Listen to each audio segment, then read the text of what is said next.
Welcome back to Deep Thoughts, ladies and gentlemen. So I'm kind of feeling like doing a show. It's part of my regimen to get up early and kind of engage the brain early so that the rest of the day is a piece of cake.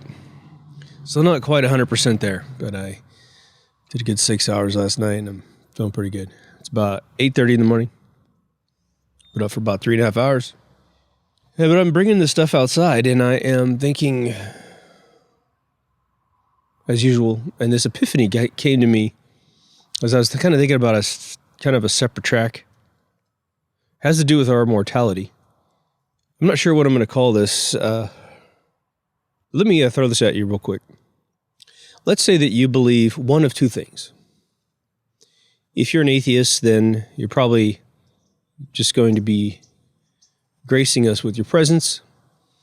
But your views are just as valuable as anyone's. Well, let's say you believe in a central consciousness of this universe. As I always say, apply your organized religion to your heart's content, but you just believe in what man typically calls a god.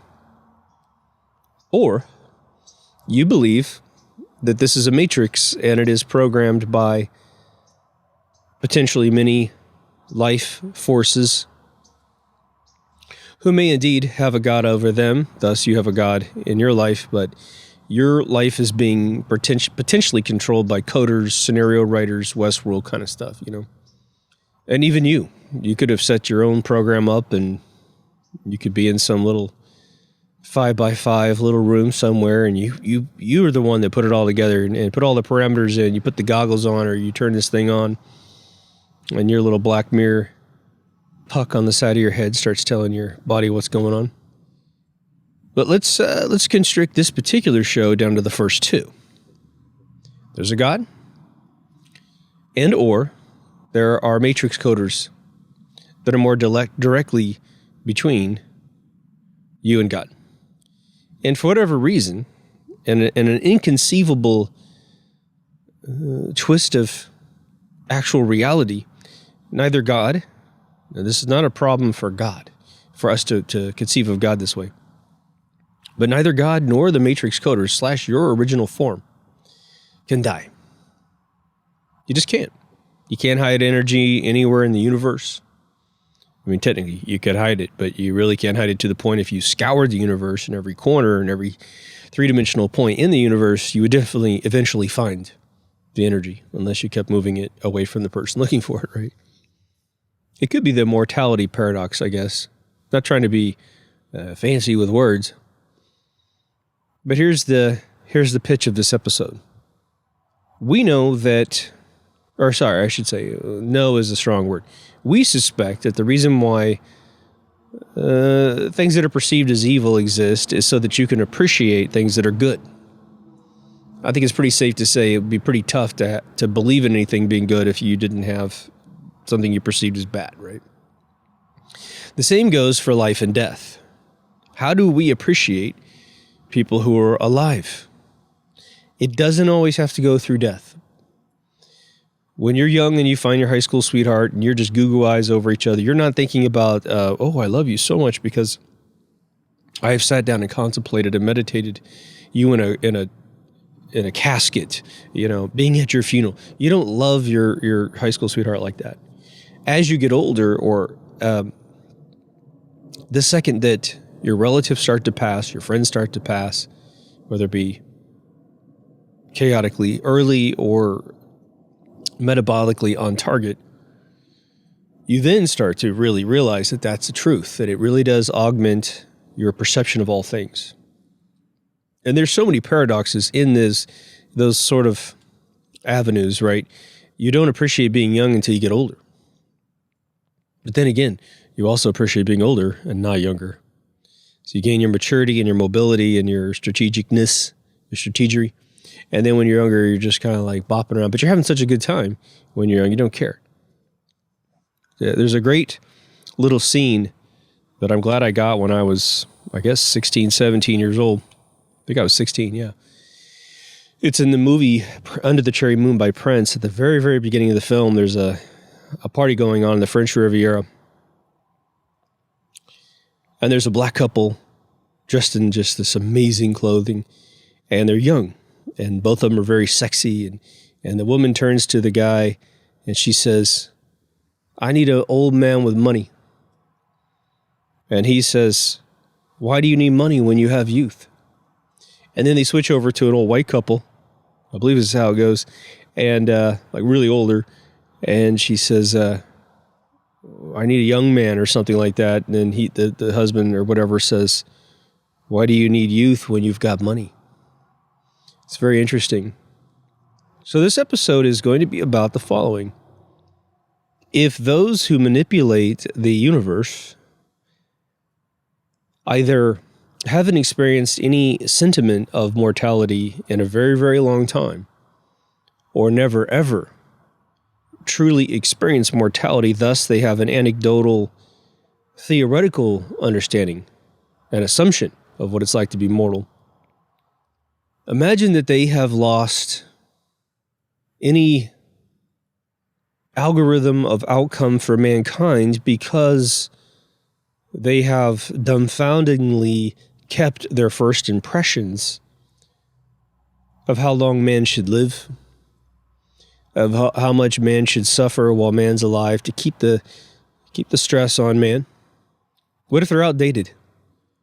And that now, with the increased intellect of man, if there is such a thing, I just think pre-dynastic Egypt being way beyond us, right? But what if at this level of intellectual capacity, for at least those of us, you and I, who can have extremely deep thoughts, according to the bar that's set for the early 21st century.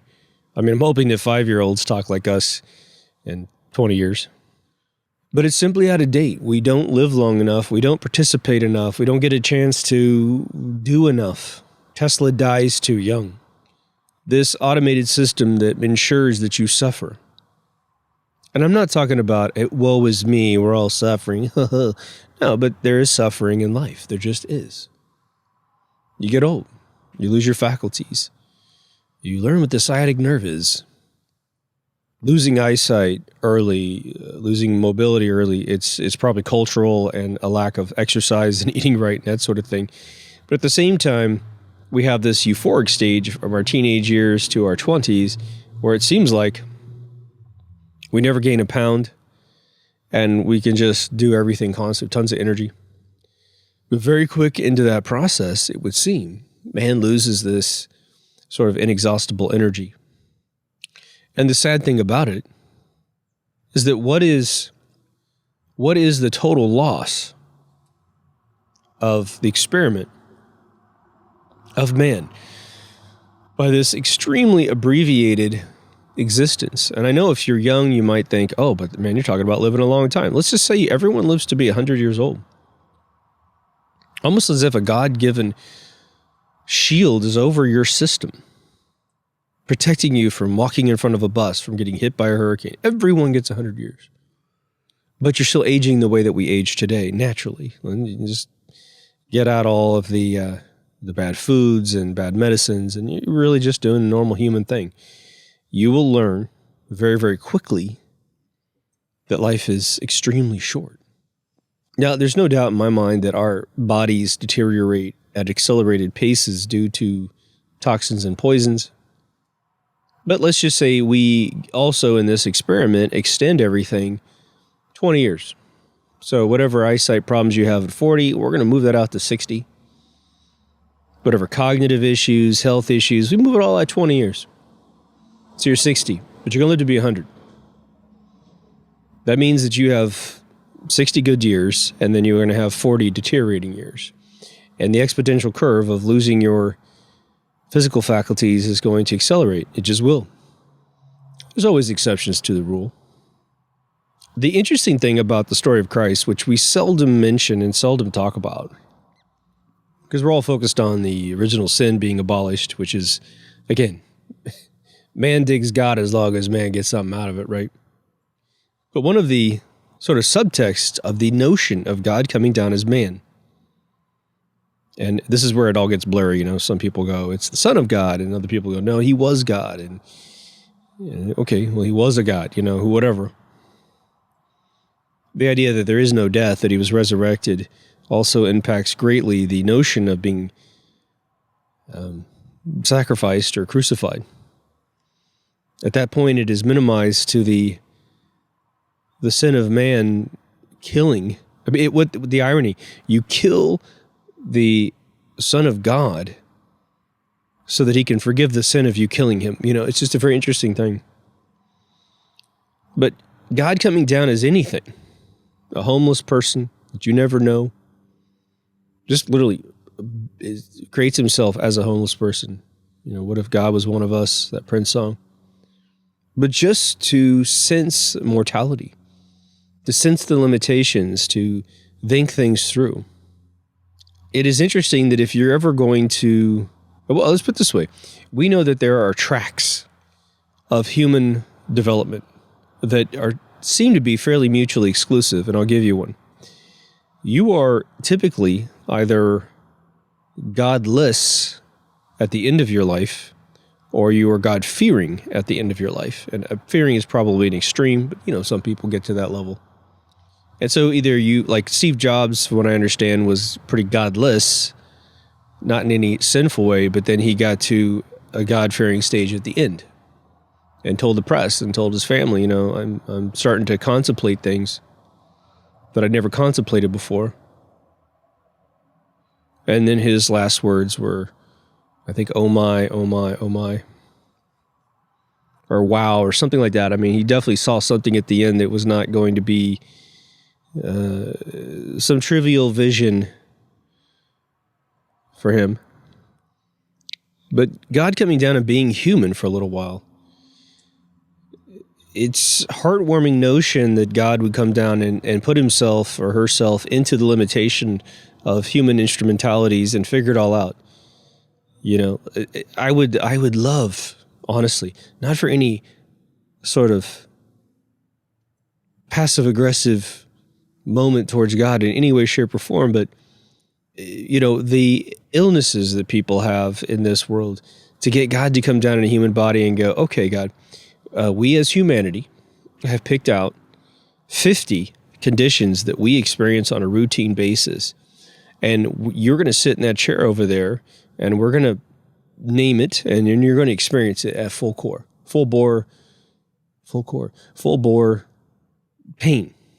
And then when you leave here, I want you to think about how fun that was, and then you can recalculate whether or not you think that 8-year-olds should feel this, or even a 65-year-old grandmother or 95-year-old grandmother should feel this stuff. And so you put them in a painless human form initially, and you do stuff to them. You're like, okay, now you have bone cancer, stage 4.9. You're going to spend 1 hour in that feeling with no medicine. That feels pretty crappy, doesn't it, God? Okay, how's your vision? Oh, your vision's perfect, right? Because you brought yourself down in a great body. All right, now you have cataracts and glaucoma. And you're going to now spend an hour, and you got to move around. You got to move around, and I want you to sense how much of this life you just cut off by that little problem. We're going to make your gallbladder pop. We're going to make your appendix pop. We're going to do on and on. You're going to have a sciatic nerve fire, and then we want you to simulate for yourself having a 3-year recovery from a sciatic nerve thing. You know, I mean, just on and on and on. Everything that could possibly happen. Have a headache. Have a migraine. Have a menstrual cycle. Have a cramp. Go through it all. And, you know, let us know how you feel about that. And then explain to us why this is so prevalent today and whether or not you want to keep it going. It would be interesting if the creator, let's say that person exists, especially if you had a band of Matrix coders, it would be almost like a YouTube video where they eat like a hot spice. You know, you get like 6 of the Matrix coders, and they've rigged up a system where they can give themselves a brainstorm machine where they can feel everything that you were talking about, and we sit there and film them. And, you know, some guys do really good. Some guys do really horrible and scream like little girls as this pain starts to hit them. And then we turn it all off, and then we have a nice half-hour, 1-hour interview after that. And so you think you guys are going to, how do you guys feel about all these things that we're experiencing down here? And then they're just like, man, I never knew. This really sucks. We're going to go up and immediately disable those routines, or we're going to go up and really reduce their frequency. I think as I get older, I don't want to use words that are going to sound like they're going in different directions. And I'll just be straight with you. If I say I am disappointed, okay, with certain design aspects of this universe, it is because I probably arrogantly feel like there are slight modifications that would yield so much more fruit for mankind. And I think that and my fear is that if I say things like that, it's sort of can be construed as like suicidal thoughts or something like that. It's like, don't get that mixed up with that, because this is full on behavioral analysis and sort of fabric of the universe on the emotional level / intelligent design level, because everything that you put effort into is a purpose. It has to have a purpose. You don't do anything without a purpose. You don't. Even if you hate it, I got to go to work. Why you got to go to work? Well, because I need money. Why do you need money? Because I got things I would need to pay for and things I want in my life. But I just feel like we're sort of in a petri dish. And what I mean by that is we are being cultivated in this container, but we are being ignored until something else occurs. That's how you culture bacteria, so you can figure out what's inside of patient's body. You scrape a little bit out, let it grow. But there's no interaction because there's nothing you can do with bacteria. It has to grow to a magnitude where you can identify it and run it through experiments and compare it to previous samples and break down its molecular structure, et cetera, et cetera. In this world, it's been set up beautifully. The code is running great. We have free will. We could potentially, and this is the theory, theoretically you could say, you just got to take care of yourself, always eat right, always exercise, do everything that we know has been successful for others in the past to stay young and what have you. Can't really disagree, except that we know that the genetic pool of man varies widely, and some people are built differently. And so they may have never had the chance to experience things. Plus, based on how your parents raise you, you may not take care of yourself with a correct regiment, whatever that might be, to stay healthy. And so you have some other amazing skill. You could be a genius, right? But you're immobile for some reason, whatever. But let's rewind that algorithm just a bit. If when you were born, you had the mental apparatus to understand instructions, meaning you're born with, say, like a healthy mid-40s brain, but meaning you have some seniority of experience, you know how to pause before you speak, and you're an infant, but you're coming in with a fairly sophisticated soul, which is kind of what I believe occurs. I think a lot of the crying when you're a little kid is like, oh my God, I just shit myself and I gotta wait for my parents to figure this out so I don't waddle in my own excrement. But there is that reintroduction into the world where I feel like you, over time, very quickly as a child, you lose your previous identity. You're gagged from speaking as you rotate your soul into your body and then make connections. When you have a baby for the very first time, unless you raise your relatives, you don't know a lot of things that babies can't do. My kid, for the first couple weeks, couldn't hold up her head. She didn't have any muscles to do such a thing, and the nerve endings hadn't grown together. Eventually, a pediatrician, like my kid didn't have any prolonged bedwetting, but boys have a longer bedwetting sequence than girls. I can't even remember the last time I wet the bed. I think I was doing really well, and then there was like a 2-year stint between 5 and 7 or something, and I had one little event at 7. And then I met a pediatrician, and I don't know if this is true, but I've heard this mentioned twice in my lifetime. They said that punishing a child for wetting the bed is understandable when we didn't understand the biology of the human body, but now parents are told, hey, you're not supposed to do anything because this is all involuntary. The autonomic system is waiting for a bundle of nerves that grows down the back of the spine, and it connects with the nerve endings in your urethra/bladder sphincters, and then you have this automated ability to pinch it off at night. But it takes different kids, different timetables to grow those two nerves together. Now, I don't know if you have like a really giant kid, physically tall child, if that extends, but they said that nerve ending has been known in extreme cases to take 11 years to connect. And so you have a child that's wetting the bed until they're 11. And it's just a biological limitation of the nerve endings. You know, we know that as adults, we don't consciously pinch it off while we're asleep. It's just happening. So it's part of the autonomic family, and therefore yelling at your child for it defies logic. But it is understandable when you're a young parent, you don't know anything about this kind of stuff. Now, my parents were pretty cool about it, if I remember right. I mean, nobody wants to wake up in their pee. So even as a child, you understand. But the reason why I'm bringing up this notion of when you're born, it'd be nice to be able to make strategic decisions about who you are as a human being, which is obviously an impossibility due to a lack of cognitive awareness as a child. At least we think, right? You do have instincts, I'll tell you that much. But we then meander through life. Serendipitously, as I always say, you're the ball in the pinball machine being kicked around. And then at some point in your life, the earlier the better, you're like, dude, I'm going to be the pinball machine in addition to being the ball. Meaning I'm going to flip myself when I want to be flipped. I'm going to kick myself when I want to be kicked, and bumper when I want to be bumpered. No one's going to touch me unless I want to be touched. And then your life becomes a video game that you start playing. It's a script that you start writing. Now, I'm going to repeat a few things I've said in past episodes here, because to me, it's I want to frame this correctly from me to you. I'm always trying to pretend like you're in this patio with me, you know.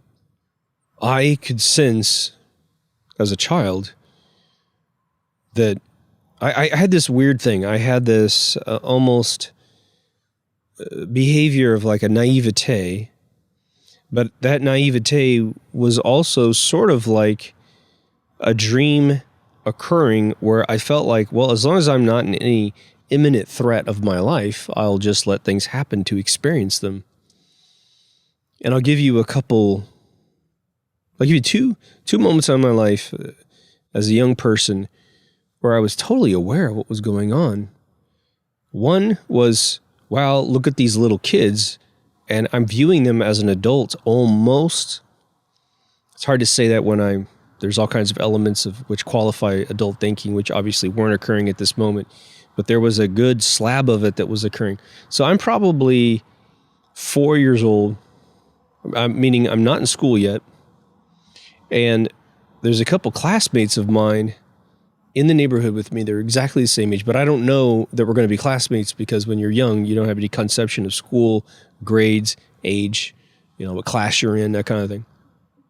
But these two guys, one of which became one of my best friends in the entire world before school was out, they came across, and I was watering this garden my mom and me. We lived in town at the time. And the two kids came over, and it was almost like being an alien in a human body in an excited sort of observatory way. And I'm looking at them, and they're like, what are you doing? And I'm like, I'm watering the garden. I got this hose, right? Now, it was a hot summer day. The water was a very comfortable room temperature. And one of the kids ended up being like 6'5" and a huge athlete. And he's the one that became a very, very close friend of mine. And I remember him walking up to me, and the other one was also a very tall guy, but very skinny. And he's more reserved, cowboy kind of kid. Whereas my other athlete buddy was just nutty and just wild, man. Turned out to be a huge dude. But they came over, and they took the hose out of my hand. And they're looking at me and they're smiling like, and the funny thing was they were devious little bastards at 4 years old or whatever age we were. And they took the hose and they said, oh yeah. And they're talking to me. Well, one kid's doing it, he's this guy, Brian, and he's putting it down my pants. It's like I got, t-shirt on and some shorts. And I could care less because I'm like, well, I play in water all day long anyway. So like, I'm already wet. Like, it's not like you're changing the state of my body. Oh yeah, I got a little bit more going down my pants. But I remember just looking at him. I can still see it to this day. And I'm looking at both of them kind of like, this is wild. These two kids think they're really getting away with something, that they think they're surprising me with something. And it was very friendly. I mean, I never had any like anger at all. I was just observing them almost like an alien, just looking at them going, okay, this is what young earthling children do. It's a weird thing. So fast forward maybe a few months, I don't know. And I'm definitely 4 years old. I'm at this daycare place, just 2-3 houses up the block. And I remember I was dressed in all red. This is the repeat. And it was like red corduroy pants and some red shirt. I was just red. Had red shoes, which was pretty amazing for my parents to buy anything coordinated. And I remember getting up from my little nap, and I was just at the precipice of leaving this daycare and then going to school, kindergarten. And I remember getting up thinking, I am 4 years old, and having this sense of, now that I'm older, the sense of being really old, like much older. And like I've told you guys many times, I cringed as a child when anyone wanted to sing stupid songs like Red Rover or London Bridge is Falling. It's just all the childish crap. I remember just feeling just really alienated by the immaturity of children and having to do it. And which was interesting because I didn't have any sort of alien observation opinions where it'd be like, oh, this is what little kids do. And then going along with it and enjoying it to experience it. I was out of body when it came to being a child. And so the reason why I'm mentioning this is that I think we all obviously have different perceptions of our childhoods and the various stages of our lives, which is typically divvied up in human nomenclature into like decades. You remember being 10 and under, 19 and under, 20 to 30, and et cetera, or 20 to 29. These are arbitrary moments in time. What's interesting about this notion of time is that, obviously we've said on the show several times, time is just an illusion created by the passage of history. It's the ability to remember a previous state. Without that very simple human capability / soul capability of looking up a previous state inside your mind, there would be no perception of time. If you're the Ellen DeGeneres fish in Emo, Finding Emo, then you would have no perception of time. Everything would be the now. And even though that might scientifically sink in with your brain right now as you listen to me speak, truly meditating to a point where you could perceive for even a nanosecond what that state of being might be. It's almost, I think, once you become comfortable with the passage of time, it's either a euphoric flash of consciousness to realize what it would be like to be in the now 24/7. Using time analogies to prove a non-time analogy. Or it might be horrific for your mind to contemplate no access to previous states. Why do we have access to previous states to establish this notion of time? You ever think about that? Let me give you a really, really good reason why this is necessary. If Finding Emo wasn't pretty evident, what would happen if you were married? How would you even get married? But let's just say we write ourselves a blank check and we're going to start this effect. You're in my patio and like, yeah, I'm going to turn on this little Tesla invention, which is going to render us both for 5 minutes to have absolutely no memory of anything. And then as soon as the little timer's out and you hear the ding, it'll all come back to you. You in for this? Oh, yeah, I think so. Okay. Hold on. It could be even that we strap ourselves into a chair with a 5-point seatbelt with an inability to free ourselves from the chair, although we're sitting across from each other with this memory deprivation thing going on for 5 minutes or so. So instantaneously, when the machine turns on, you and I no longer know who each other are. But to make matters even more interesting, we don't know who we are. To make matters more terrifying, you no longer know what anything is. What are you? What is this place? Is that a tree? What are you going to call that? It's just like the scene out of The Hitchhiker's Guide to the Galaxy when they engage the improbability drive. Arthur Dent turns on the improbability drive, which makes the ship ubiquitous with all points in space and time. They, as a repercussion of turning that engine on, it created a bowl of petunias and a sperm whale over the atmosphere of the planet of Nagrathea. And Douglas Adams does this brilliant job of having the whale contemplate who the whale is in a split second before it splatters into the ground. It is some of the most brilliant dialogue of comedic form that's ever been written down, where this whale is trying to make sense of things and he's looking at his tail and he's like, wow, what is this? And you hear this woof, woof, woof, woof. If you listen to the BBC broadcast of it from the 1978, which is the only way to ingest those books. And then Dirk Maggs in the second 2 books. So first 2 in the old days. But anyway, he goes, I guess I'll call it a tail. And what's this big thing coming at me? So big and so round, ground. And then the whale says, his last words are, I wonder if it'll be friends with me. And then, and the bowl of petunias, the only thought it had was, oh no, not again.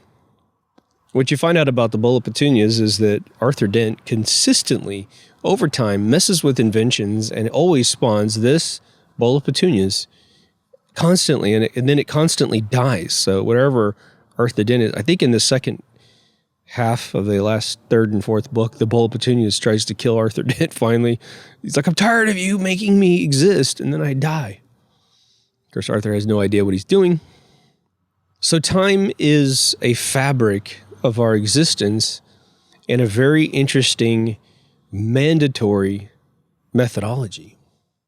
But we know from Marshall McLuhan's experiments or research and thought process and philosophical exploration of language. I have a whole episode on language.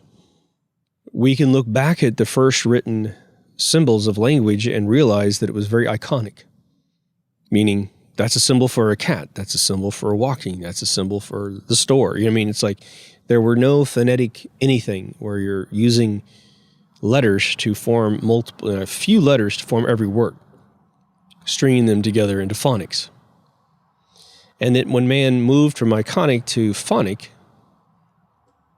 man gained a tremendous grasp of how to conceive of and appreciate and utilize the concept of time, a beginning, middle, and end to a story, a strategic plan of how to fight a war. First we do this, then we do that. It was his philosophy that perhaps, like a pre-dynastic Egyptian culture, was then wiped out by, say, Mesopotamian, Arab cultures, where those that could plan destroyed those who couldn't. And the more you had a grasp of time, the better you did in life. Now think about that. You have friends, and you're probably one of these people, where you have a tremendous grasp of time.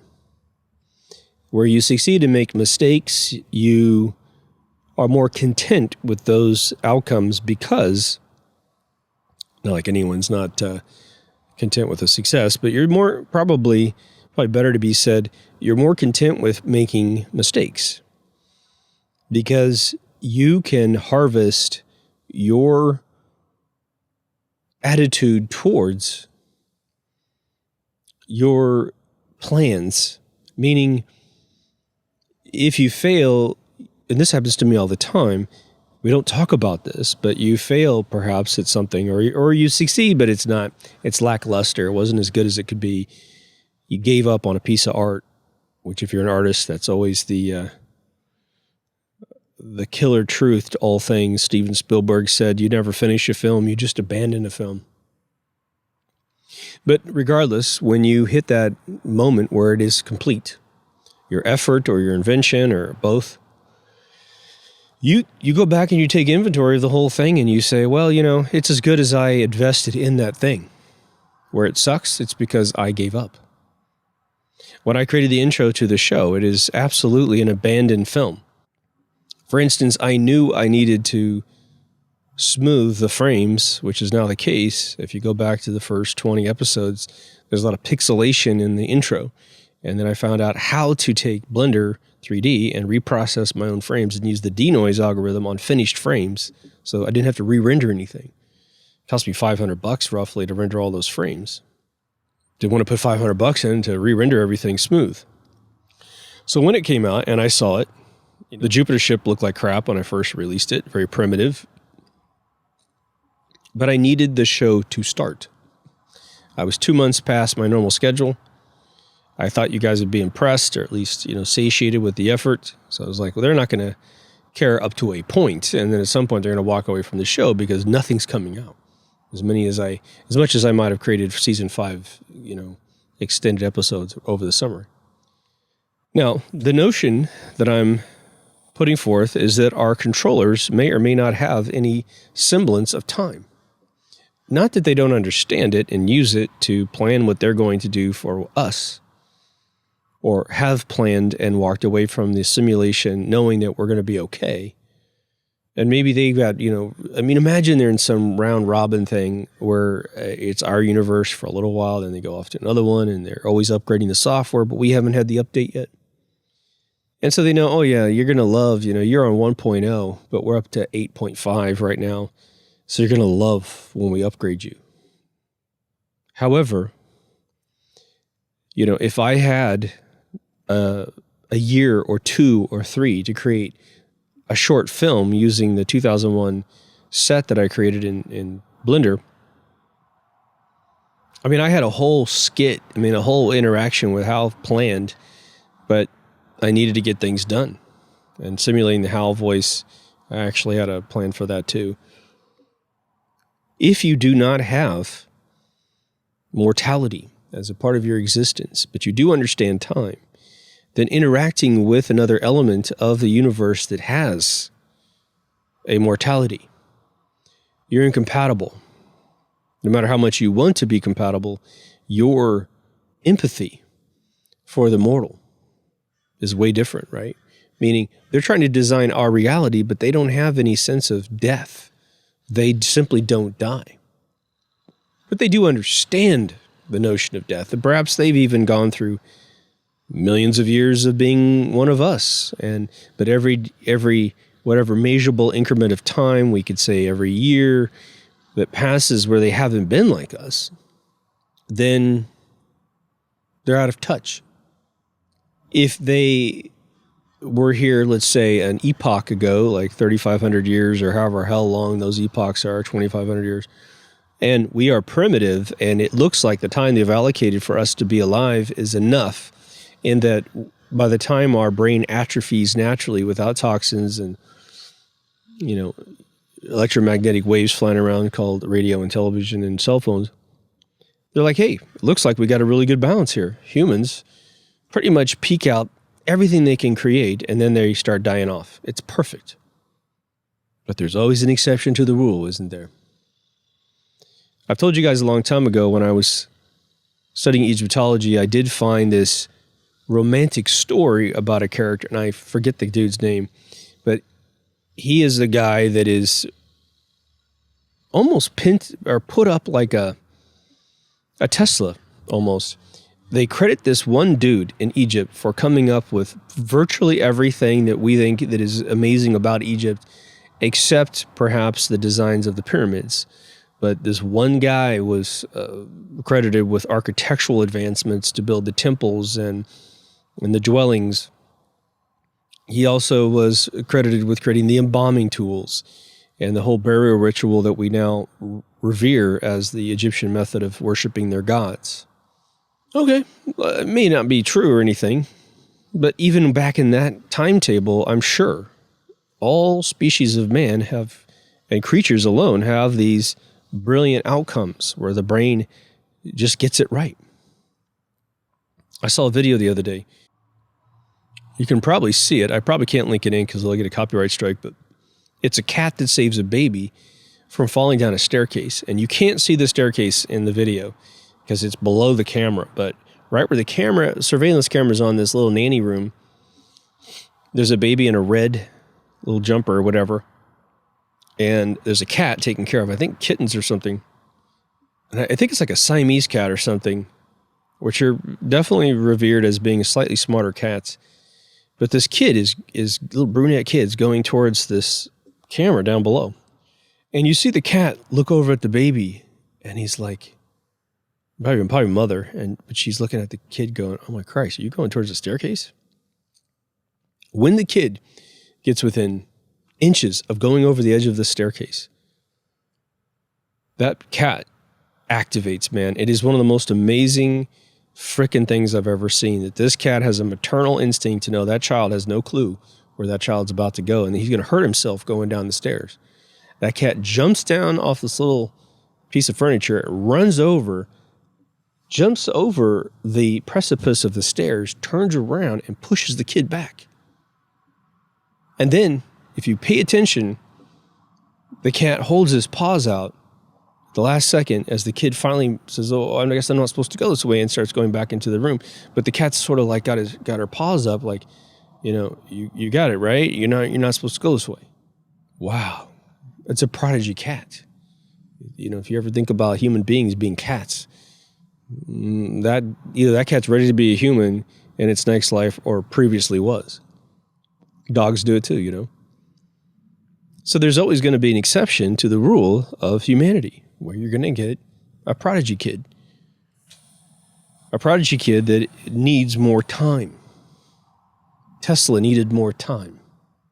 Sid Mead, it would have been nice to give him more time. How many geniuses we lost? Jimi Hendrix, Janis Joplin, Jim Morrison, Stevie Ray Vaughan, Jim Henson, Walt Disney, the list goes on and on.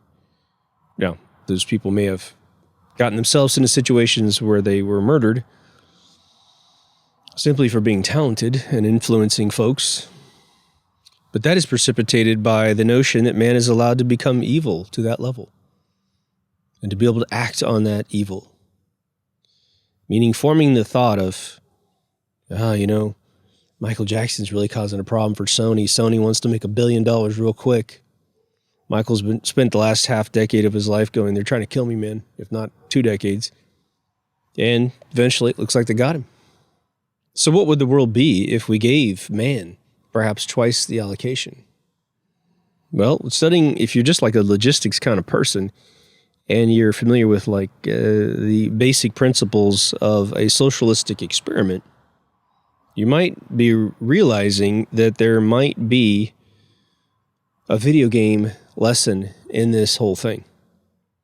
For those of you who play video games and you play games with ranging levels of difficulty, you know that as much as you hate, perhaps at times, or dislike at times, the leveling process in a video game, getting to that upper level, the second you reach that maximum level of capability, not necessarily a god mode where you can kill everything with one shot, but you're much more invincible and you're capable of doing stuff, your accomplishments lack the reward that they typically would have because it wasn't as hard. We talk about this all the time. Money never makes anyone feel amazing for a prolonged period of time. Trust fund babies sometimes turn out to be great human beings, but a lot of times they grow up to be POSs, right? They're entitled. They don't know what it's like to work hard. Everything was given to them. It's sort of not their fault. So perhaps, and this is what I'm still debating this whole thing, perhaps they want man to grow at such a slow pace because they're not really interested in man's invention, or discovery of inventions that they already have, right? If you're a matrix coder, for instance, or God, you have seen all tech that could ever be created, and seeing man go through the process of inventing tech, which is sort of, there's a couple different things that you could do. One, you get to, if you lived a really long time, you would engage more of your family. You get to meet your great-great-grandkids instead of just maybe your grandkids. You would also be able to create invention, which is solutions to problems. Then you might have the creativity that might be a part of it. But let me throw this at you. What if what they're looking for has nothing to do with those arteries? They feel like they don't need any more inventions. They already have them all. They don't need to find better inventions. Perhaps they don't care about art. Not that they don't think it's a method to another solution that they're really looking for, but perhaps they don't care about that. As far as you meeting your family, it actually, for them, might even seem like a messier problem. Maybe it even makes death more painful. I've known my grandmother for 175 years, and now she's gone. Someone would always be dying, right? But what if they're looking for something else? For those of you who saw the movie Dark City, I'm going to spoil it for you. It will not spoil, in my opinion, the entertainment quality of the film, because I own it and I can watch it anytime I want, and it doesn't, it's like if I said, do you like the movie Blade Runner from 1982? And you say yes, and I say, do you want to watch it again? And you're like, hell yeah, man, let's watch it, because we're both kind of really cool, smart people that we can talk about it as it's going, and we're going to both have insights and all that kind of stuff. That's sort of like Dark City. But Dark City takes place in a flat disk in space where the city is constantly dark. It's nighttime. And this dude is a reporter for a newspaper. I believe that's the arrangement. And he goes to bed at night just like everyone else, but on one particular night, he doesn't fall asleep. And he realizes that the whole world, which is his kind of Gotham City, everyone paused. But there's these dudes, men in black kind of guys, exactly the definition of a men in black. Big body, small head, pasty skin, the black hat on top. They're moving people around. They're taking a cab driver out and putting him at a breakfast table. And the breakfast table guy becomes the mayor, and it's just like that old Twilight Zone. But he finds that Kiefer Sutherland is this weird genius dude who's also awake and kind of hiding from them, and he's really peculiar and strange. It's one of his best roles. And he then goes back to work, who William Hurt is his boss, and he says, when's the last time you remembered it being daytime? And William Hurt is sort of like a robot in Westworld going, what are you talking about? He says, well, why are we at work at night? When has it been daytime? And when do you really remember ever leaving this place? And over time, he figures out that this place is always at night, and he's not going to sleep anymore, which I don't know if they went through the sleep deprivation issue. That dog barks at this time of day for a really short period of time. It doesn't bark all day. And so I think when his owner leaves for work. But what you find out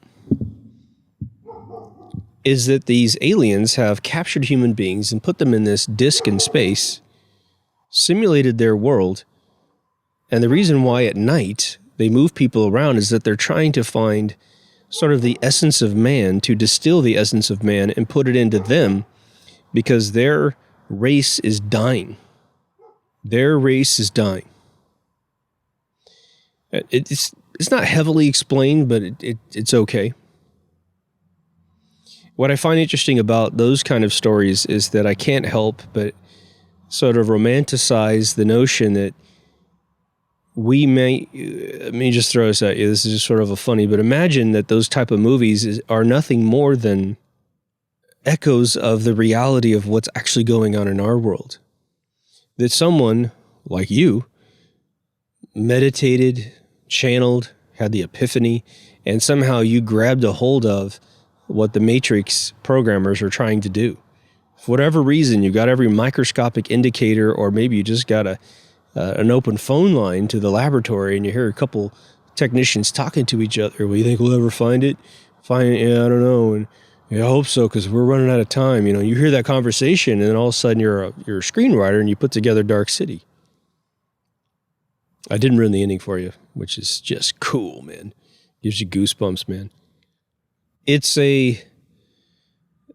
definitely, there's a dividing line between, say, an atheist's perspective of the universe and anyone with any sort of spiritual contact with reality, meaning you've had a sort of extra experience in this world, maybe call it paranormal, whatever.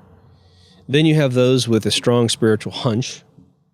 I find that, and there's no bias on what I'm about to say in terms of being good or bad, but obviously if someone is raised in religion from birth, then there's, again, very little chance, save perhaps a Catholic Church experience, or either being molested or something strange is occurring where it seems like a negative experience to you.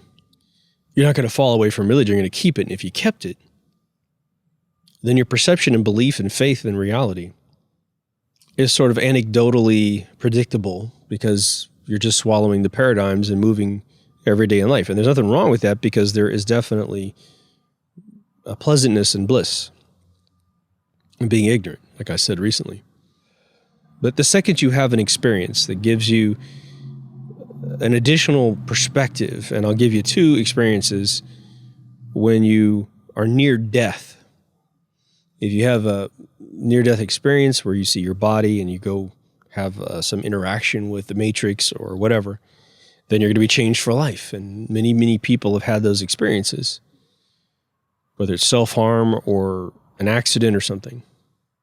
Then there's the second tier, which is you've had someone from the other side visit you and communicate with you. Once you have that experience, then you just can't see the universe the same anymore. It's not an incidental thing. It's not a atheist universe. It is a much more meaningful, potentially infinitely dense set of circumstances that are holding this place together. Now, I've had both experiences. I've had near-death experiences where I had a vision of what it's like to take your own life, and they showed me the punishment of doing such a thing. Go see my episode on suicide from episode 1, which in 2020, I have to say, that episode has been brought up a lot in my conversations with friends, and that people have gone through some pretty tough times. And we know people that have taken their own lives this last year. You know, like I said, I had an 18-year-old distant relative take her own life. She had some mental issues beforehand, but 2020 was enough to put her over the edge. And she was surrounded by people who endorsed all the fear-mongering of the event. And so that just put her over the edge. And now those who like to bear bad news, those who like to report COVID deaths as some fucking pastime. Anyone who touched the kid with that information last year can take a little bit of the responsibility pool for her taking her own life. It's like, oh, you wanted to play that game being the most important person in the world with bad news. Well, you inundated your kid with that shit. She already had mental issues that you knew about, and now she took her own life. Well, I hope that little game of yours of trying to become important by passing around all the negative information on social media or at the dinner table, hope it was worth it for you, you know? I've had at least 2 experiences with dead people communicating with me. That changes the whole game. The heartwarming thing about that is that there seems to be an ecosystem to the universe. They're on the other side. They have permission at times to communicate with you, whether it be Walt Disney walking through the park and saying, well, he's here, I'm here, I know how to do this, poof, here's your thing. My grandmother having the permission to come tell me she's on the other side. I'm the only person she can talk to because I'm the only person in the family who wasn't raised in the Catholic Church and has a super closed mind. So no one else she can talk to. But she's like, this was my kid.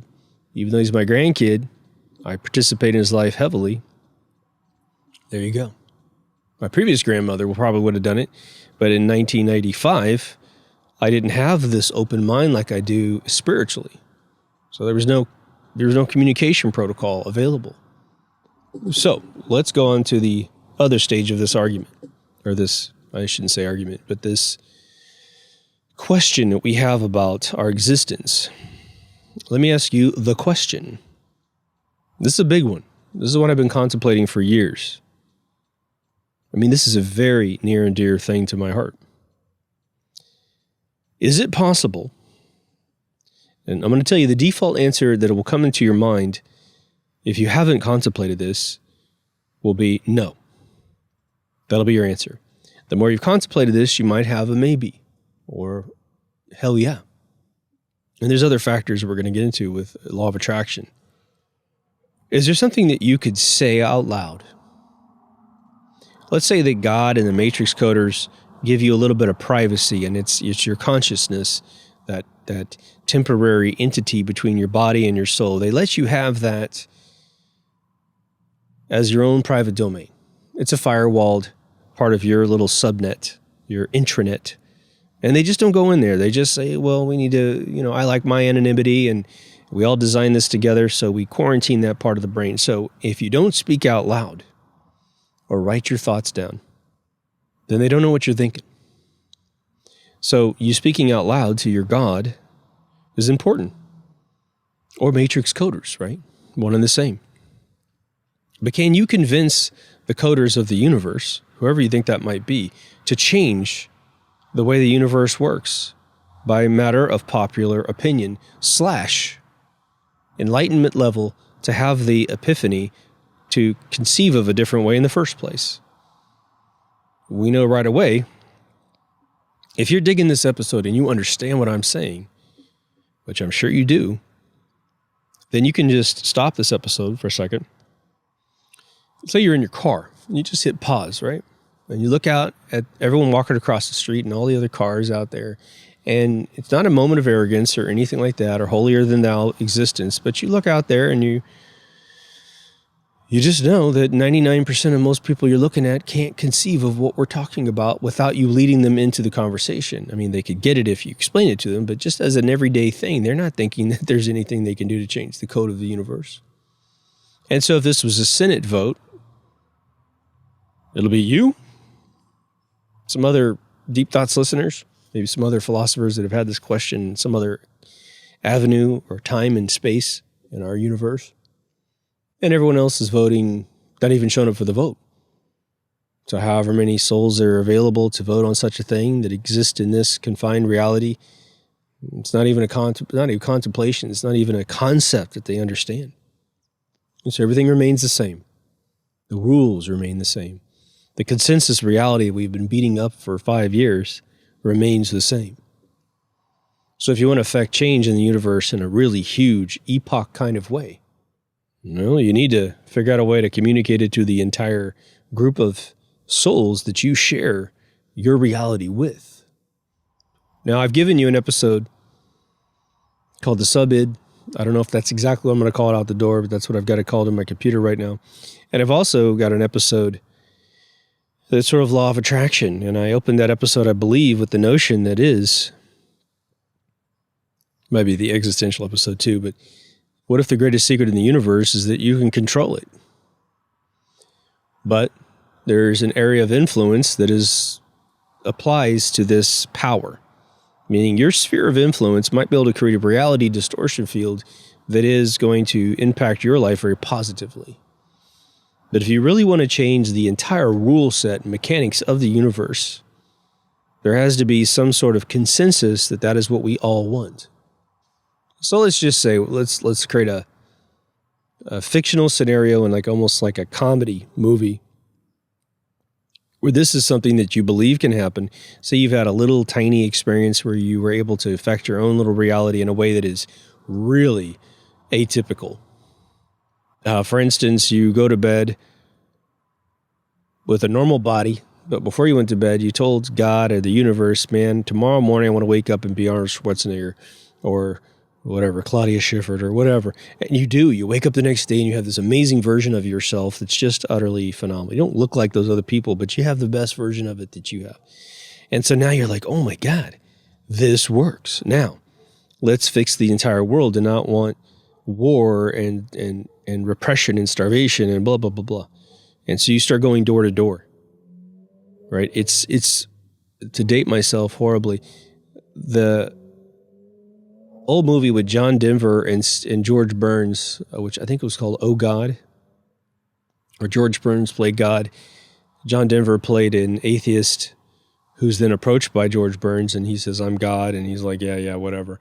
And of course, he proves it to him, and then they made an Oh God Part 2, where he was told by George Burns to change the world, and I forgot what the little message was they created in the movie, but he tries to affect the world. And so let's say that's us. But you're going door to door trying to get people to believe something that they can't even conceive. But let's say you get a few people that listen to you. And they're in a crappy state of life, man. They don't like their spouse, their kids, their reflection in the mirror, their job. They're really kind of looking forward to the end. And you're trying to convince them, hey, with another 100 years, you can change all this bad stuff and get to the good stuff, but they're tired. They can't conceive of what it would be like to be, say, 55 to 65, but feel like you're 14. But that's what you're trying to tell them. Come on, let's change it. If you live to be 200 years, you're going to live a life of a Vulcan or an elf. You're going to feel young at this age. Just go along with it. Come on. But there's that old adage of it ain't broke, don't fix it. And they don't think it's broke. So you can't get any consensus. And so again, even though you've had an epiphany of a much more interesting path for mankind, unless you can convince the coders all by yourself, the cost-benefit analysis of investing in modifying the code, for all we know, it took an eternity to make the code base that we have. It's perfect. It's all QA'd. It's great. No bugs. Bug database is 0. There's definitely a feature list in there, feature request list. But you can't get it done. Or even worse, it's kind of a bad news or good news, bad news thing. Good news is you convince them to go ahead and put a couple new features in that you're going to love. Problem. It's going to take 1 trillion years to finish the code and test it before the new upgrade comes out. So you've already gone through trillion divided by 100 years worth of lifespans before you're able to enjoy it. By the time it arrives, yeah, whatever. I'm tired. I'm Q. I'm tired. Q from Star Trek. Don't get it confused with the 2021. This is 2021, by the way, but this is January 8th, just so you can track this in your head. Some of you have contemplated, I would imagine quite a few of you who listen to this show on a habitual basis, you've contemplated at some point in time, probably even proposed it to your friends or professors or colleagues. Would it be interesting to sit down with a famous person for philosophical thinking or invention and have a conversation with them and ask them their opinions about things? Sitting down with Nikola Tesla, sitting down with Plato, whoever, and having a conversation relative to what you think that they might have had inside their head, but you never learned it because it was never asked. The idea would be if this was a corporate pitch that you're going to give to your partners, you would have to prove the benefits of the cost. What is it we would get out of ourselves if these individuals were to live a much longer life? I know some of you might quote the Bible with us living 800 to 1,000 years. You know, it's biologically not a huge stretch in my mind that could occur, and that it's just simply crossbreeding or toxification of the human genome that makes our DNA age rapidly at this point, but that perhaps in the past, one dude built the pyramids because he had hundreds of years to do it, if not thousands of years to do it. I don't really have a problem with that as long as there's no predatorial ecosystem whereby overall eventually he's going to get eaten by a saber-toothed tiger or something, right? Is there beauty in our current ecosystem of life? I'm going to say yeah, for sure. But as I've said in several episodes, I think that if you don't live the standard nuclear family life, then you are going to be cut short of the entire human experience. And for those that don't believe in the nuclear family, your gender identification is different, such that those lifestyles are never going to be a part of your life, meaning you're never going to get married with the opposite sex partner, thus never having children.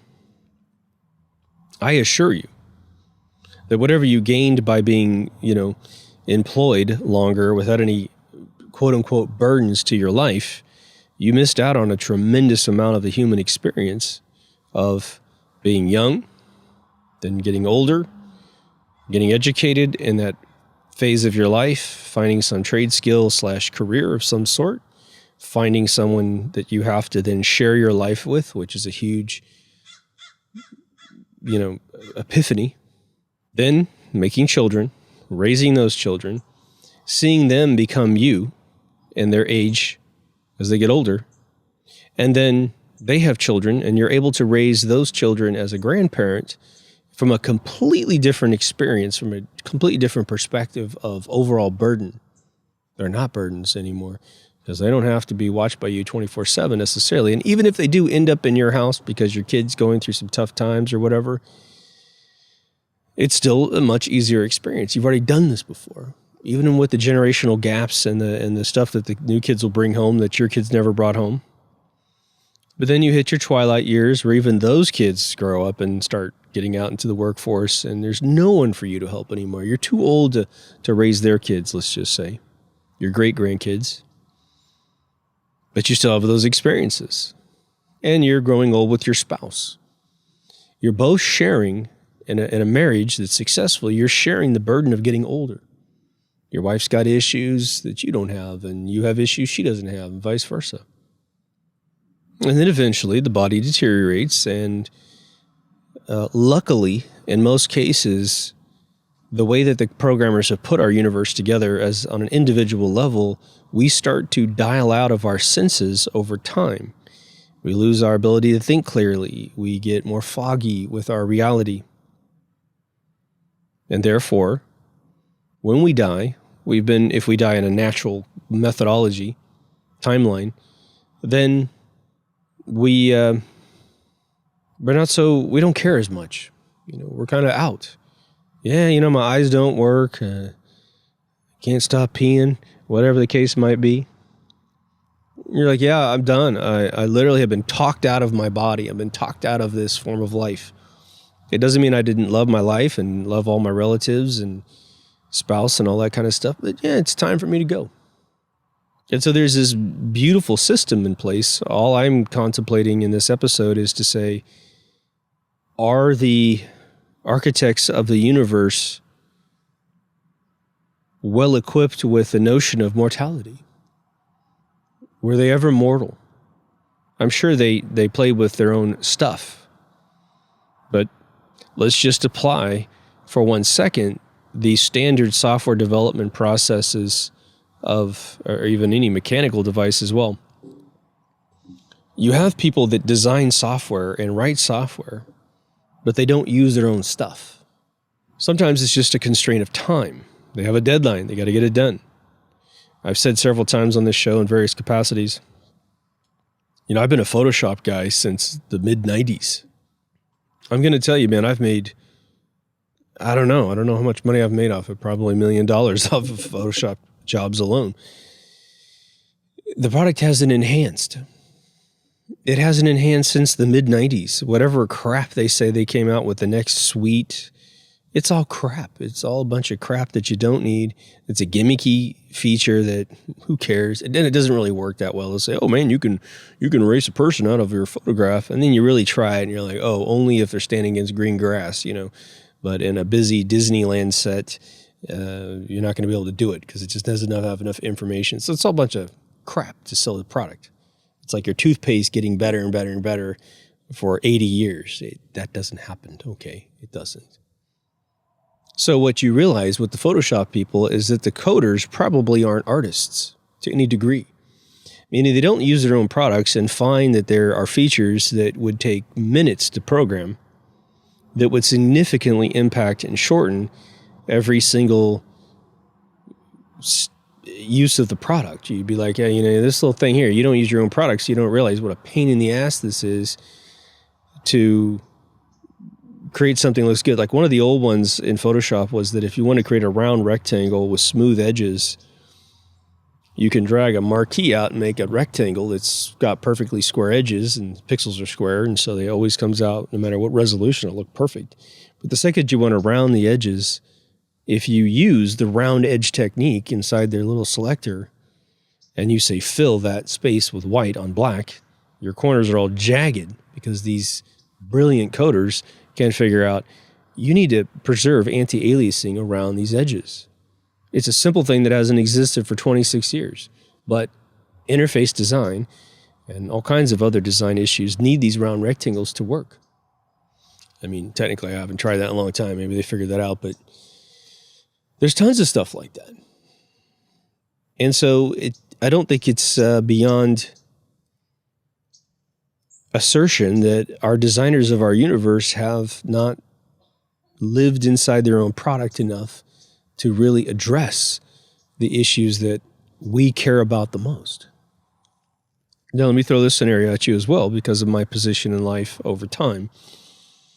Some of you might be feeling little EBGBs, or heebie-jeebies, I should say, which is a slang term from the 1920s and a song, that you're like, oh man, what you're talking about is blasphemy. You're suggesting that we make corrections to God's programming, thus insulting God's immanent design / the matrix coders. Maybe they're up there pissed off. Who's this guy to tell us what to do? And I'm sure the coders at Adobe feel that way about my suggestions, hence their lack of implementation. Video games have the same problem, right? But when you are a senior individual at a company, you soon figure out that barrier of suggestion doesn't really exist, that actually the folks who are trying to gain merit from their product, they want to be rewarded for their accomplishment. They do want the next big feature. They're trying to think about it, but they're numb. They've been in that game for too long, It's like a good director. Kubrick was a genius at this. He would... there's an old story where they're filming the 2001 scene where Dave and Frank are inside the pod having dialogue, plotting a conspiracy to potentially take out HAL 9000 if he gets out of hand, because it seems like he's malfunctioning. He said that a module outside was failing, and they brought it inside and they didn't have any problems with it at all. So they're concerned that this computer is losing his mind for some reason. But the dialogue that was written for the character for the actor who played Frank, who actually worked with his daughter once on a pilot, which is really weird. My life, I swear to God. He was in the middle of this take, and Stanley was doing his typical, 100+ take moment with this dialogue, and it just wasn't coming out right. And the Frank actor was just unable to find the genuine tracked in his head that was making this dialogue work. And Stanley's always about, don't ask me what motivates you with my characters that I give you in this movie. You need to just show up and be this character. And he allowed people to improvise all the time. He said, just make it believable, make it real, make it interesting. And so finally, this guy on set, this is told by the actor who played Dave at a post-mortem interview. He said that dude lipped off and said, man, why are we, Stanley's setting up for another take. And finally the guy just said, this dialogue sucks. This is never going to sound good. You can do 1,000,000 shots of this dialogue and it's awful. It's not what we would be saying. It's not what we'd be doing in this story.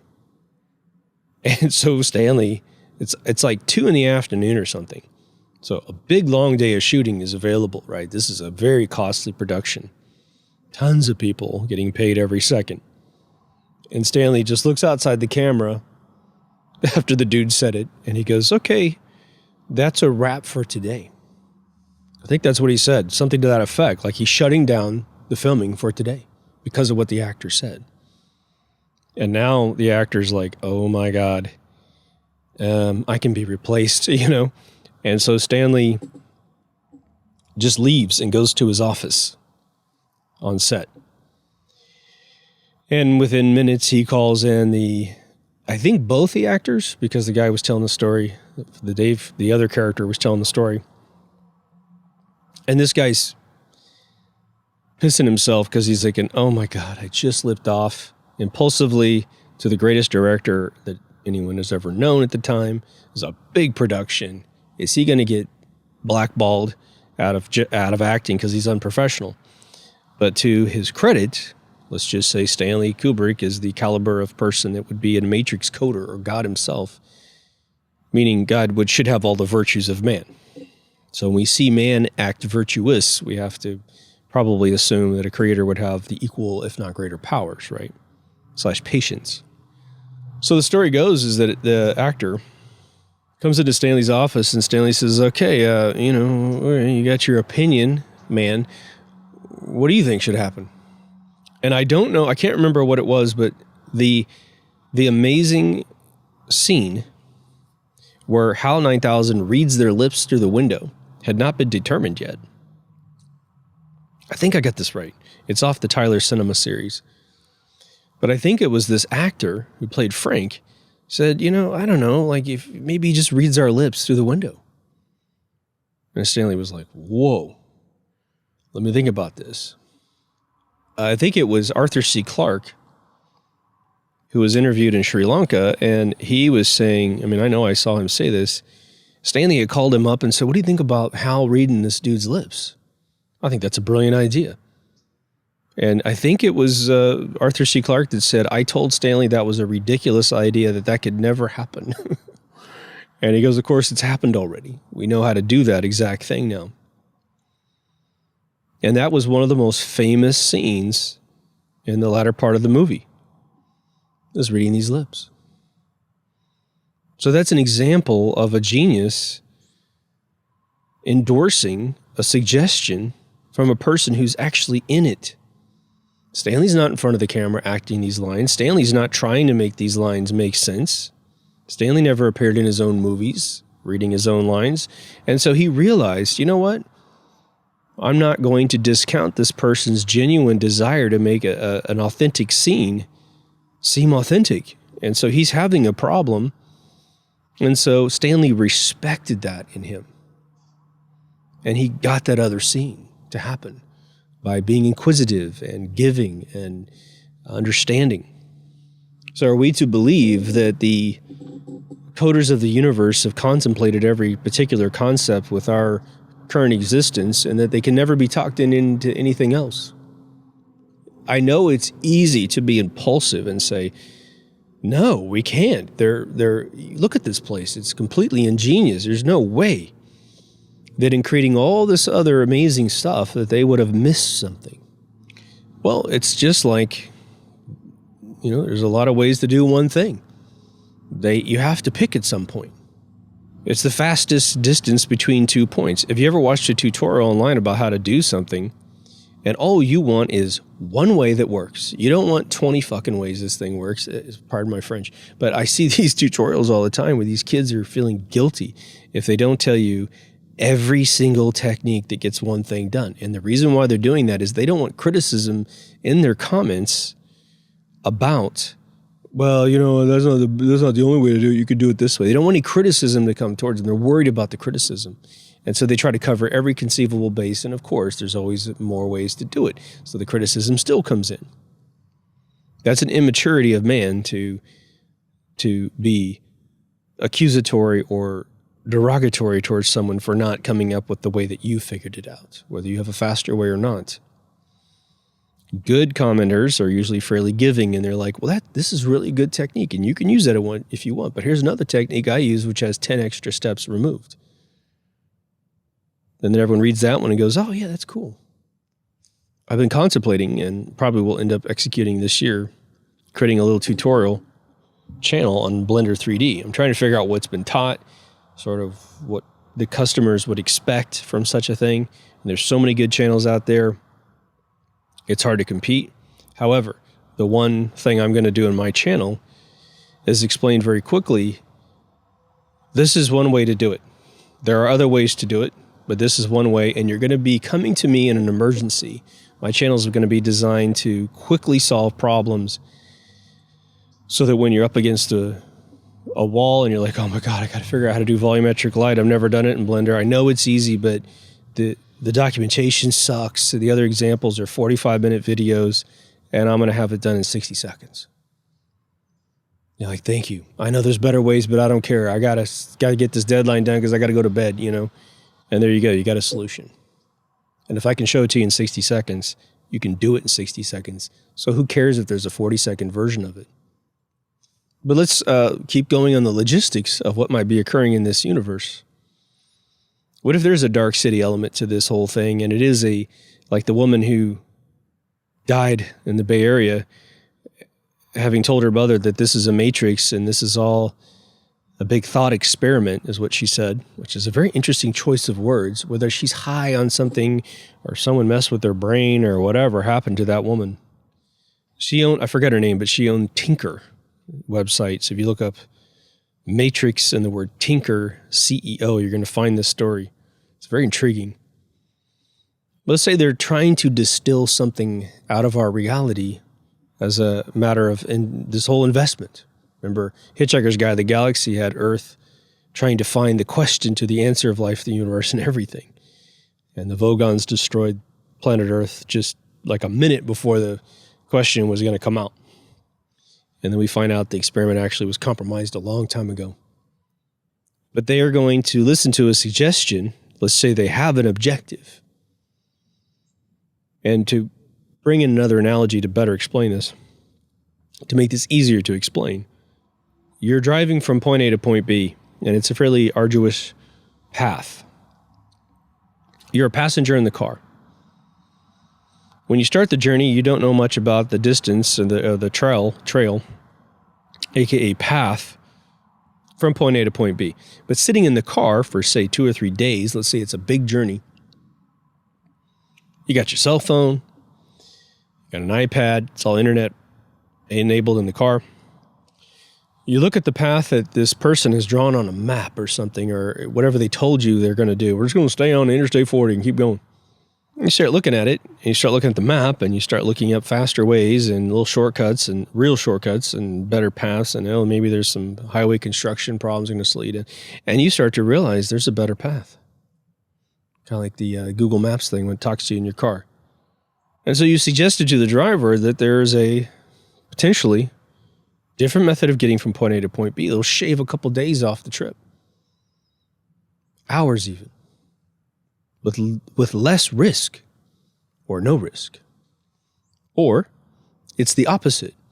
They're like, you know what? If we're going to drive through Arizona on the Interstate 40, do you mind if we stop off at that huge crater in the ground? Because I've never seen it. I've seen it on the internet. I'd really like to go down to the little, whatever, the gift center they got there and just walk out on the balcony and look down at the big crater in the ground. It's 3 miles around, 1 mile across, and half a mile down. I'd like to see that in real life. And so the driver goes, you know what? Yeah, we're not even expected to be there till 2 days after our current schedule puts us in that town. Yeah, we could probably add an hour or two onto our schedule to get this big enlightening epiphany experience that might lead to something else, right? So we're asking the Matrix coders to give us, and I'm just using this as an example, more life. Like Roy Batty going into Dr. Terrell.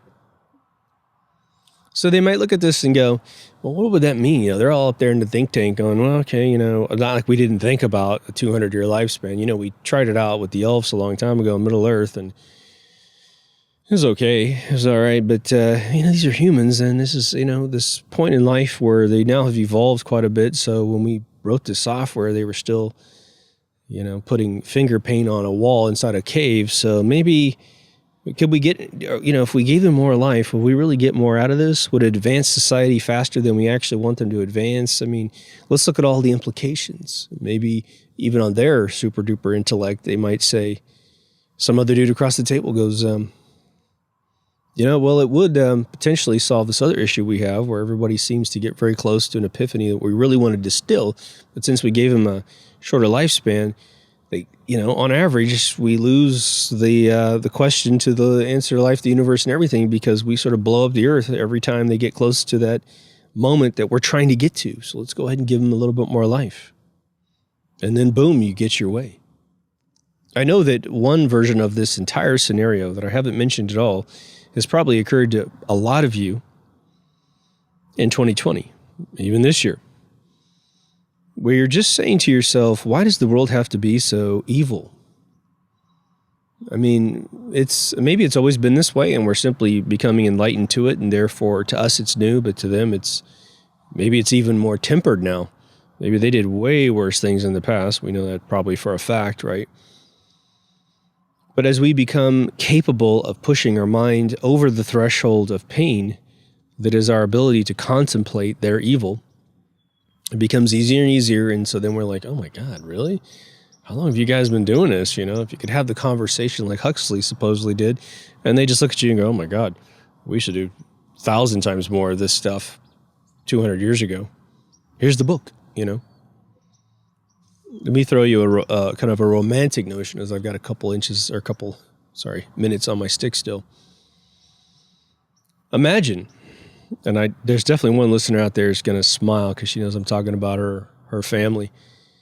Imagine that extra time always results in man learning about the fabric of the universe to an extent where they start to tamper with the code themselves. Example, alchemy. A little bit more time on planet Earth, a little bit more cause and effect.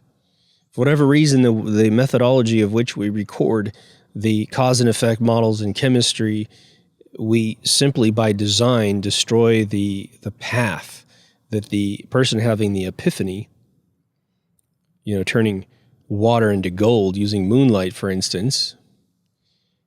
You can't let that person continue for 200 years because eventually they're just cranking out element 115 with their tea in the morning. They're just so good at it. Perhaps those old romantic tales of witches and their brews, there's alchemy that can start making spells happen and curses happen. It's all mechanical, but they figured out how to do it. And so they prohibit a single human consciousness from extending to a point where these epiphanies start to become commonplace, low-hanging fruit. Every little kid eventually develops a zero-point energy system. And therefore, it unravels the universe. If we're truly not supposed to be traveling in the universe, and for those who are flat earthers, they absolutely believe this, space is just a decoration. But there's nothing that changes the fact that if this is an intelligently designed universe, which just take a look, it's all gorgeous. Everything that's alive is just meticulously, beautifully designed. The notion would be, if you're able to start traveling, let me finish the thought.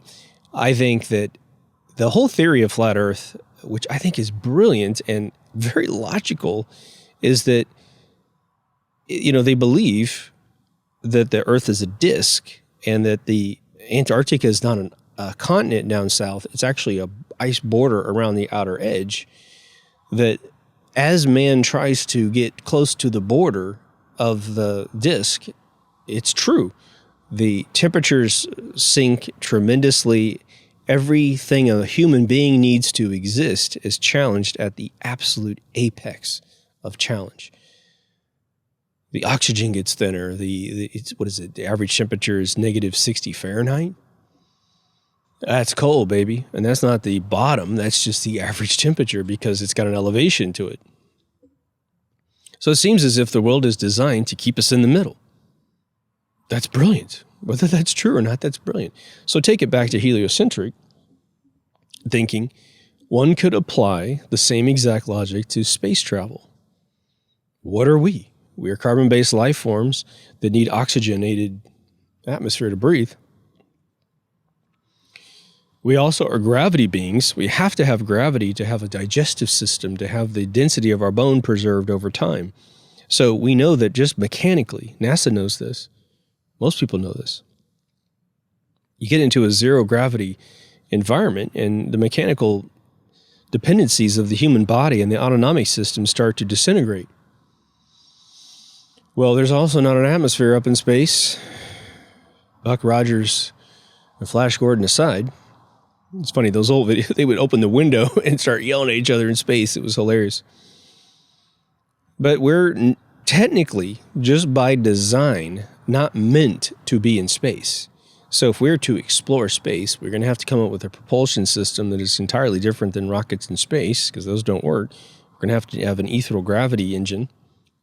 Okay, but we're not supposed to be there. So we'd have to build an agrodome spaceship, which has been in several different movies, and bring all of our food, bring grass, bring everything so we can create oxygen out of our own exhaling all of our food systems. And then we have to have 0-point failure with that, the way it's all put together, because if there's ever a catastrophic famine on our ship, then we die. Our oxygen simply doesn't manufacture itself.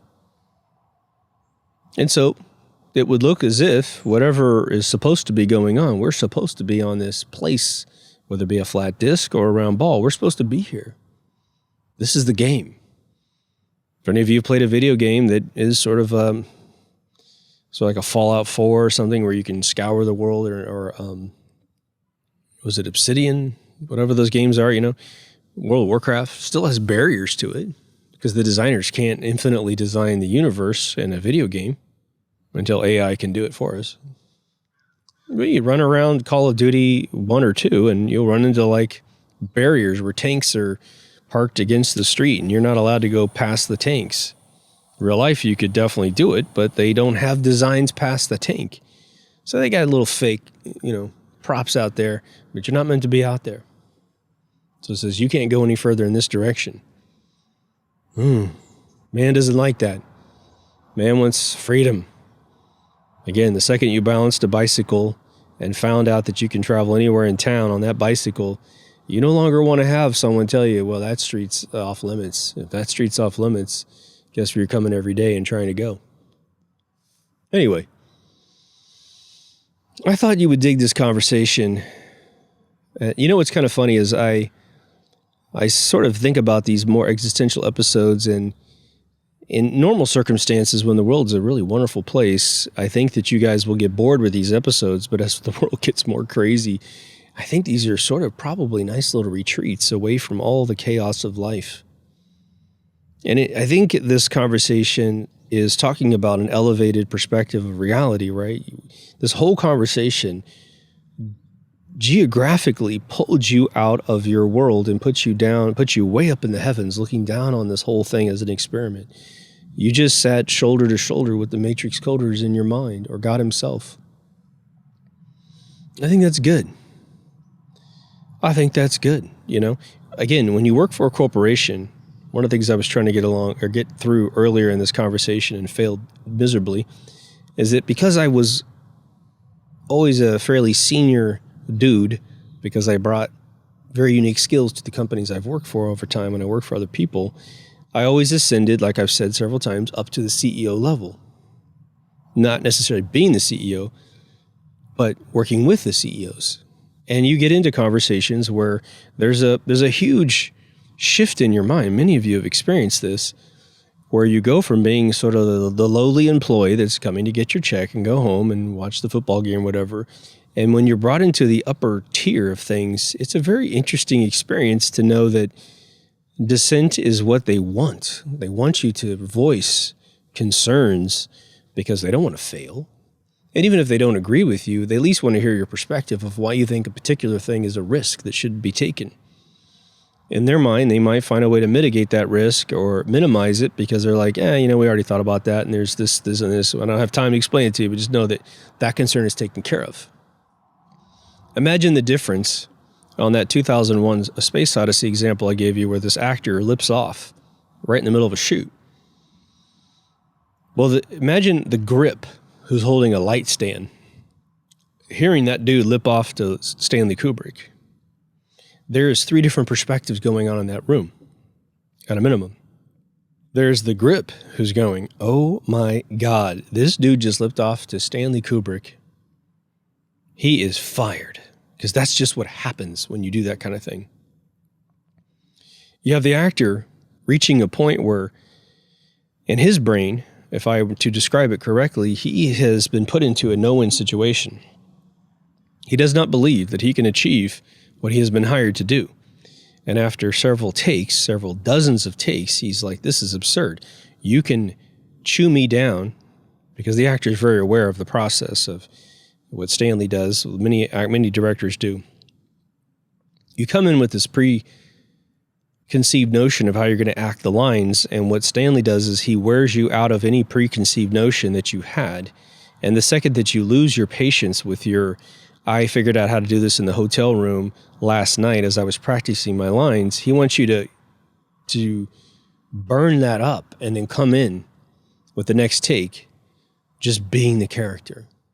So he impulsively chose to lip off, to stop what he probably felt like was a Groundhog Day of insanity and failure, to affect change in the process. And Stanley, being the omnipotent genius that he was, saw it all and said, you know, I have pushed a human being to the point where they literally took all their chips on the board and pushed it all to the center and said, fuck you.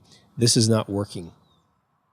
And then he was smart enough to have a session, and then he found one of the most famous scenes in his entire cinematic career by being patient, by being what we should assume our creator or creators are capable of doing with us.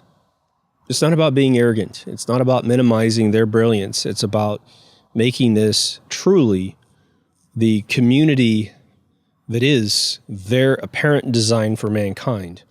Man is meant to be together, which is why the 2020 quarantining is anti-human, which is why people are killing themselves, because they're losing their human contact.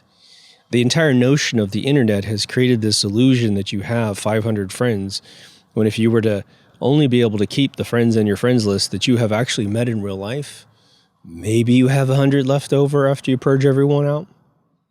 It's important to contemplate these things and see the whole system as one. So if we're saying to our coders or our God, look, man, this needs to be more interactive between the two of us. I know the Anunnaki God on or whatever, and you're up there and you can't participate because you don't want to mess with our lives. Well, you look around, you go, here's the deal. Yeah, for the neighbor that would freak out if you showed up in their living room, don't show up in their living room because they're intellectually incapable of dealing with the experience. But just let your creator know, look, I'm good. I'm good if you show up in my living room. I'm good if you change me while I'm asleep to be a better person, to just rid me of bad behaviors or to endow me with great behaviors. Go. I give you full permission to interact with me. And they're up there going, hey, man, we never had one say that to us before. This is kind of cool. Well, let's, don't go, let's not, totally dive into this guy's life because he or she might be full of crap that they can actually deal with this experience. So we're not going to show up in the living room, but let's experiment a little bit. We know they have some goals. Maybe they want to lose a couple pounds. Maybe they want to have more focus when they work. Maybe they are ready for something creative. Even though they have never done anything creative, that's deep down in that family gene. That family is usually pretty creative, and this particular offspring has never felt like they've had an opportunity to engage that genetic predisposition. We'll start small. Bing, bing, bing. The cat that saved the baby. I have a friend of mine, and she's always been saying for probably the last 10, 15 years, as the internet started to surface these videos of pets being brilliant, like humanoid in behavior. She said to me once, she goes, man, I feel like something's going on. I feel like the evolution between man and animal is starting to increase to the point where you got gorillas sign languaging, hey, I'd like to have a PS4, And so it looks like we're bleeding into them and they're bleeding into us, all because of consciousness. And because you see videos, the second you see a video of a cat saving a baby from falling down the stairs, if you own a cat, You might go into your front room and go, Fifas, you want to watch a particular show on TV? I mean, I've been hogging the TV the whole time, but maybe you want to see fish swim around on the screen. I don't know. You want to see other cats, And your cat walks up to the remote and goes, I want to see Netflix, Twilight Zone, let's go, Anyway, I thought this was a fun little experiment here. Let me know what you think in the comments below. Please go to deepthoughtsradio.com to bookmark everything, just in case we get moved around. I think things are pretty stable now. I don't have any fear of us getting cut off. And I wanted to very blatantly say, I'm not going to compromise bringing you information because I am fearing a ban. What I will typically do, you guys who are normal listeners know this, is I will definitely try to cleverly move around certain keywords that will be rasterized by the transcripting AI such that we don't get dings that we don't need. But as a disciple of Rod Serling, he taught us all how to do this because he had the same challenge back in the day with censorship. And he got, 190 episodes made of his show, with his own contributions writing half of the episodes and the other gentleman writing the other half. I don't know if there's any female writers. I think there is a couple female writers for the show, but pretty sparse for the other writers at all. But anyway, we got video, audio, social media, all new remastered season 1, a store, and a couple ways to contribute to the movement.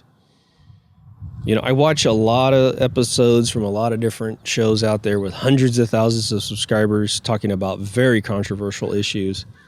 We are definitely shadow banned for sure. None of our episodes are allowed to get over a surge of 900 views within a certain period of time. So the second that it gets close to 900 views within a short period of time, they start shadow banning the video. You guys are being unsubscribed ceremoniously. It looks like they may have adjusted their algorithm a little bit, where for everyone that comes on, they knock one off, sort of thing. So definitely make sure you're subscribed to the channel. If you have ideas for episodes, please throw it down below. Again, if you have an individual you want me to explore, I'll give you an example. Now, I know who David Icke is. I know his whole life story based on what he shared with us. But let's say I didn't know who that guy was, and you're like, yeah, I can't wait for you. You should go explore David Icke. What you need to say is the following. You need to look into David Icke. He is the guy that is a proponent of the lizard people theory and blah, blah, blah, blah. And that way I'm like, oh yeah, lizard. Yeah, I want to do the lizard reptile thing. I've already done that episode, by the way. And so at least I have a little bit of a vector in my brain for why a particular person's been mentioned. And since I've made that suggestion, you guys have been fabulous upgrading your suggestions. So please know. My pipeline for all of this is I've got a to-do list on my phone app, and I put my ideas in there. Sometimes I make a mistake and put a great idea and forget to describe what it is, and so later on I look it up. I'm like, what the hell was I talking about? But when you guys make suggestions to me, I've got on all my computers a folder inside my web browser, and what I do is I go up, find the videos that you suggest, all that stuff, and then just bookmark them all, and it will take me months, most likely, to get to fully ingest it. Just know if you give me the reference of a video that's 4 hours long, you better preface it, because I'm just going to look at a 4-hour playtime and go, unless this is really apparent to me, the value, I just don't have that time in my life to get into it. But I do my best. So anyway, take care of yourself and someone else, and I'll see you in the next Deep Thoughts. Over now.